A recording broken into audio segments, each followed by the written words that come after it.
जामा मस्जिद में बकरीद की नमाज अदा हो गई है और सभी देखिए किस तरीके से गले मिलकर बकरीद की बधाई एक दूसरे को दे रहे हैं। इस वक्त हम लोग गोड्डा के सदर बाजार यानी कि न्यू मार्केट वाले जामा मस्जिद में हैं और हाँ, आप देखिए किस तरीके से सभी लोग एक दूसरे को मुबारकबाद दे रहे हैं। आपको बता दें कि सुरक्षा के पुख्ता इंतजाम के बीच ये पर्व हमारा मनाया जा रहा है और गोड्डा जो कि गंगा जमुना तहजीब के लिए जाना जाता है, हिंदू मुस्लिम भाईचारे के लिए जाना जाता है। आप देखिए किस तरीके से गले मिलकर एक दूसरे को बधाई दे रहे हैं। इस बार क्या कुछ खास है बकरीद को लेकर के वो आपको हम बताएंगे। हमारे साथ इकरामुल सर हैं। सर, क्या इस बार की बकरीद को लेकर के खास रहने वाला है, क्या बताइएगा?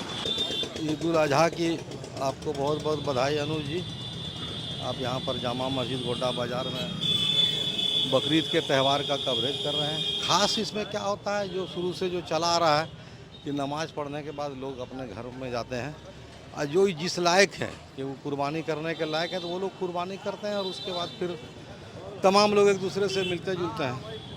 सही माने में असल में जो ईद जो है ना, ये ईद उल अजहा इसका है, हालांकि इसका नाम बकरीद रख दिया गया है। तो ये असल त्याग और बलिदान और कुर्बानी का त्यौहार है, क्योंकि जब आप किसी जानवर को ज़बह करते हैं, ये सिंबॉलिक है कि हम जानवर को ज़बह करते हैं। एक्चुअली यहाँ पर जो हमारे इब्राहिम पैगंबर थे, जो मोहम्मद साहब के बहुत साल, कई 100 साल पहले के थे, तो उनको एक सपना आया था कि आप सबसे अजीज चीज़, जिसको आप सबसे ज़्यादा जिससे मोहब्बत करते हैं, उसकी कुर्बानी दीजिए।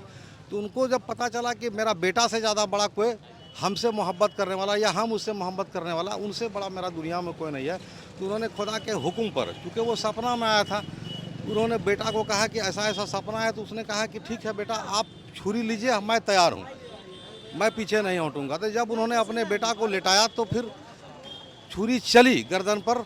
तो बाद में जब आँख की पट्टी उन्होंने खोला, चूँकि पट्टी लगा किया, तो बेटा की जगह एक मेमना था, एक जानवर था जिसकी कुर्बानी दी। तो ये अदा अल्लाह को पसंद आया, जिसको तमाम मुसलमान जो है उसी को सिंबॉलिक रूप में करते हैं। हालांकि खून और गोश्त तो खुदा तक पहुंचता नहीं है, लेकिन ये एक ऐसी कुर्बानी है, ये एक ऐसा जज्बा है जिससे ये दिखाता है कि हम लोग खुदा के लिए कोई भी कुर्बानी दे सकते हैं, जान की भी कुर्बानी दे सकते हैं। तो बस यही मनाया जाता है।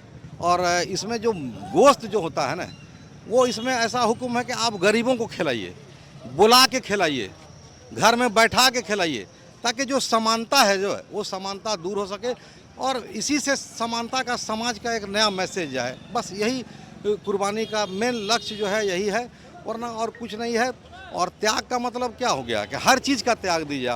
आप अगर देश के लिए कोई मामला आता है, कोई बात आता है, तो आप उसके लिए भी कुर्बानी देने के लिए तैयार होइए। और किसी के हक और हुकूक की जब बात होती है, किसी के अधिकार की भी लड़ाई की लड़ी जाती है, तो वहाँ भी आप साथ दीजिए। और कुर्बानी सब पर फर्ज नहीं है। जो सरप्लस मनी वाले लोग हैं, जिनके पास उतना धन है कि वो कुर्बानी कर सकते हैं, तो उन्हीं पर ये हुक्म है, वरना सब पर नहीं है। इसलिए जो कुर्बानी करने के लायक है, उनका 3 हिस्सा गोश्त का वो गरीबों में, पड़ोसियों में बांटने का आदेश है। अनुज जी, धन्यवाद। क्या कुछ को लेकर के खास आया है और क्या कुछ आप लोग कर रहे हैं? बकरीद को लेकर के तैयारी काफ़ी रहती है और लोगों में काफ़ी उत्साह रहता है। आप लोग अभी नमाज अदा कर बाहर निकले हैं, सभी से गले मिलकर एक दूसरे को बधाई दी है, क्या कहिएगा? देखिए, ये जितना भी त्यौहार आता है, सबके पीछे एक मकसद होता है। और हमारे जो ये बकरीद हो चाहे ईद हो, इस त्यौहार का मकसद होता है दूसरों की मदद करना। आप देखे होंगे कि जब ईद आती है तो उस समय हम लोग ज़कात देते हैं, लोगों की मदद करते हैं, जो ज़रूरतमंद है उसकी मदद करते हैं। बकरीद भी उसी तरीके से, जब हम लोग इस समय जब कुर्बानी देते हैं बकरे की, तो इसमें भी जो जानवर का जो मीट होता है उसको हम लोग 3 हिस्सा करते हैं और एक हिस्सा अपने करीबी रिश्तेदार जो ज़रूरतमंद है और एक हिस्सा गरीबों में बांटा जाता है। ये भी एक मदद है।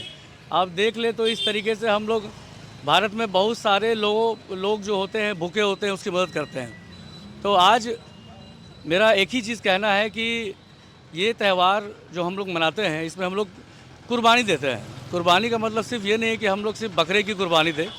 बकरे की कुर्बानी के साथ साथ अपने जलन, अपने अपने अहंकार, अपने नफ़रत की भी कुर्बानी दें। मेन मकसद है कुर्बानी यही। तो इस कुर्बानी को दें और भाईचारा की मैसेज को आगे बढ़ाएं और एक साथ मिलजुल कर रहें। और इस चीज़ में हमारा जो गोड्डा है वो सबसे बड़ा मिसाल है। और हम लोग यहाँ पे सब लोग हर त्यौहार को मिलजुल कर मनाते हैं, खुशी के साथ मनाते हैं। और हमें फ़ख्र है कि हम लोग हिंदुस्तानी हैं। यहाँ पे इतने सारे धर्म होने के साथ भी हम लोग गंगा जमनी तहजीब के साथ रहते हैं।